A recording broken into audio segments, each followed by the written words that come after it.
इन founders को shark tank India में insult कर दिया गया था, जिसमें सबसे ज्यादा इंसल्ट सीड 007 डिजाइन के फाउंडर को किया गया था, बिकॉज उसके प्रोडक्ट और इन्वेंशन इतने बेसिक थे कि उसको किसी लोकल बाजार से भी खरीदा जा सकता था। ये डेस्क क्लिप है, या इस पे आप बैग हैंग कर सकते हो, कुछ भी हैंग कर सकते हो, व्हाटएवर। पर ये उससे अलग कैसे है जो मेरे पास है? ये सभी सिर्फ ये प्रोडक्ट पूरा कमोडिटाइज्ड है। दिस इज नॉट एन आविष्कार, this is a copycat product and a bad one. और अश्नीर तो इस प्रोडक्ट को देखकर इतना गुस्सा हो जाता है कि वो फाउंडर को सबके सामने इंसल्ट कर देते हैं। वो अपनी डिग्री वेस्ट कर रहा है यहाँ पे, अपनी जिंदगी बर्बाद कर रहा है। क्या बना रहा है यार ये? नेहरू प्लेस की पटरी पे बिकता है 15 रुपए का, ओखला में बनता है इंजेक्शन मोल्डिंग से। क्या बेच रहे तू? कुछ नहीं है भाई, तू तो बस वॉनबी सुपरस्टार है भाई। तू सेल्फ ऑब्सेशन। किसी अच्छी इंजीनियरिंग कंपनी में काम कर और समझ के इंजीनियरिंग कंपनी धंधा कैसे करती है। बीट कर लेते हैं, जो बाकी के शार्क्स को बिल्कुल भी पसंद नहीं आता। बहुत ही हाई रिस्क ऑफर है, आप पे ऑफर है। अगर ये ऑफर लेना है ना सर आपने सुनो एक सेकंड सेम ऑफर मैं आपको देता हूँ, मैं सेम ऑफर आपको देता हूँ।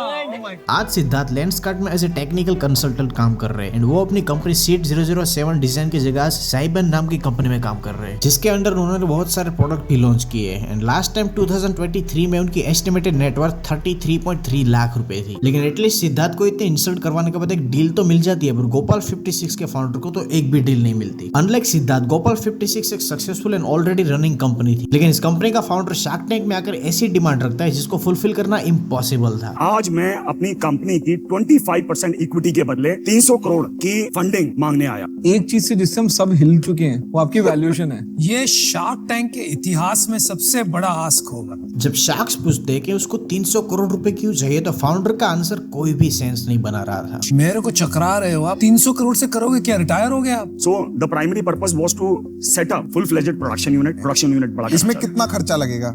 आई थिंक 2 से 3 करोड़ रुपए। बाकी पैसा क्यों चाहिए? 297 करोड़ आपको इन्वेंट्री चाहिए, 300 करोड़ पर फेजेस में चाहिए, आज नहीं चाहिए। यस। आज आप यहाँ पे 5 करोड़ रुपए रेज करने आए हैं, ये चलेगा अगर आज 5 मिल जाए? नहीं मतलब ये क्या फिर आगे क्या होगा उसका? अगर आपका प्रॉब्लम क्या है कि आप न्यूज़पेपर और स्टॉक मार्केट को देख के सोच रहे हैं कि ये एक वैल्यूएशन की गेम चल रही है हिंदुस्तान में, तो हम भी इसमें कूदेंगे। अगर आप 4.5 करोड़ रुपए की सेल कर रहे हैं, आपको 70 साल लग जाएंगे 300 करोड़ रुपए की सेल करने में। आप कालका जी के बाहर एक दुकान तो पहले खोले नहीं, आप सीधा कैलिफोर्निया में सैन फ्रांसिस्को में जाके दुकान खोलने की बातें कर रहे हैं, तो वो बेतुकी बात।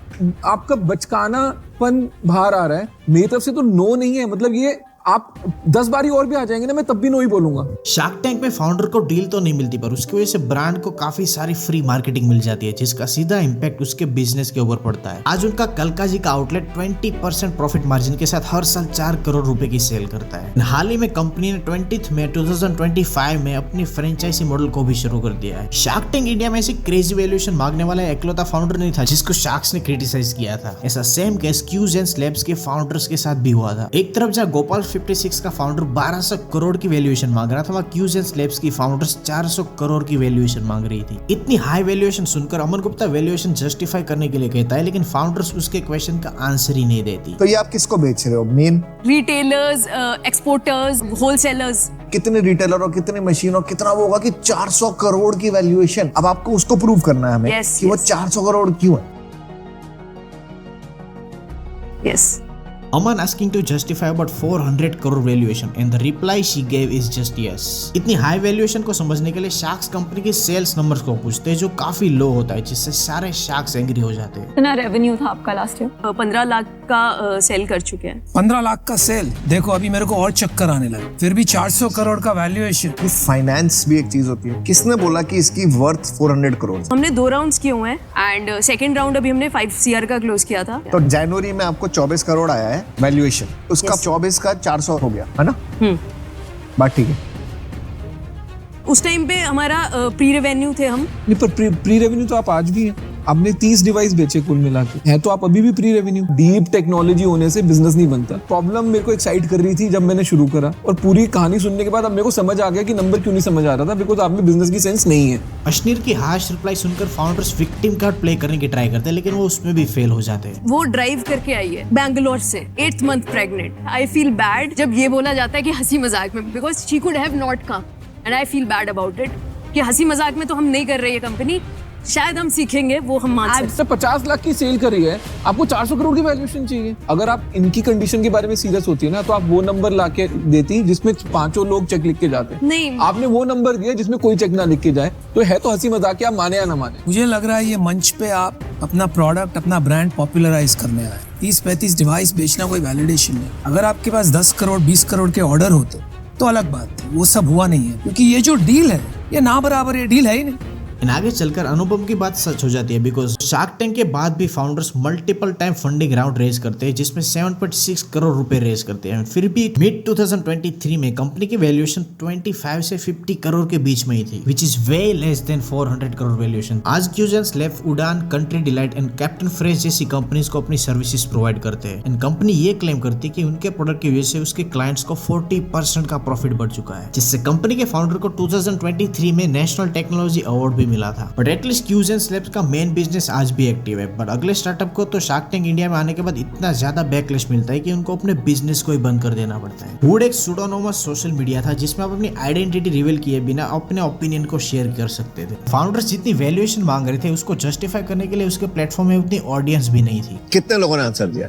20 कमेंट्स हैं इसके तो ऊपर। बहुत ही कम है 20 तो। अभी तो हमने शुरू ही किया है, तो मार्केटिंग हमने चालू भी नहीं की है। देखिए, आपका जवाब मुझे बहुत पसंद नहीं आया, क्योंकि आपका अगर सोशल नेटवर्क बना रहे हो आप, तो उसमें सबसे इंपॉर्टेंट होता है कि पोस्ट आई, उसमें लोगों ने कितने रिस्पांस की, एंगेजमेंट रेशो कितना आया, राइट? अपना यहाँ पर तो कुछ नंबर ही नहीं आ रहा, 5-6 अगर देख रहा हूँ। इसका रीजन है, देखिए अभी हमने कुछ, अभी ये बढ़ रहा है प्लेटफॉर्म, ठीक है। बेसिकली हमें तो उनका रिस्पांस है कि they are new and it will happen. आप है ना बहुत ओवर कॉन्फिडेंट मत होइए, अभी बहुत काम बाकी है। सोशल नेटवर्क बनाना बहुत मुश्किल होता है, बहुत ही कम लोग कर पाए। और जब फाउंडर्स को ये पूछा जाता है कि वो लो एंगेजमेंट को कैसे सॉल्व करेंगे, तो फाउंडर्स के पास उसका भी कोई क्लियर आंसर नहीं था। आप ये बताइए, आप इस प्लेटफॉर्म को वायरल करने के लिए, जैसे वायरल मार्केटिंग कहते हैं, उसके लिए क्या आपने 3-4 चीजें सोची हैं, फीचर्स, जिससे ये वायरल हो जाए? प्रूफ बेसिकली, जब 20 लोग आपस में बातें कर रहे हैं तो क्या होगा, जो 21वां बंदा जो होगा ना, उसको आना इजी होगा, बिकॉज ही इज, जो होता है ना, fear of missing out. At least 3 बंदे लाए। अभी लाता है वो, अभी तो ला रहा है। तो आपकी फिर ग्रोथ तो पता नहीं कितनी होनी चाहिए। अगर आज 7 लाख आप बोल रहे हो इतने डाउनलोड हो गए, तो आपको मिलियन बहुत आगे होनी चाहिए। नहीं तो न्यूमरेटर वही कम है ना, अभी तो हम ज्यादा लोग तक पहुंचे ही नहीं है, ज्यादा लोगों को पता ही नहीं है आपके बारे में।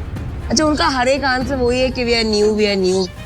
आप आए हो मार्केटिंग के लिए, सिर्फ मार्केटिंग के लिए, और किसके लिए नहीं, क्योंकि 1.2 crore at 0.2% is a joke. और हम शार्क्स का करोगे क्या?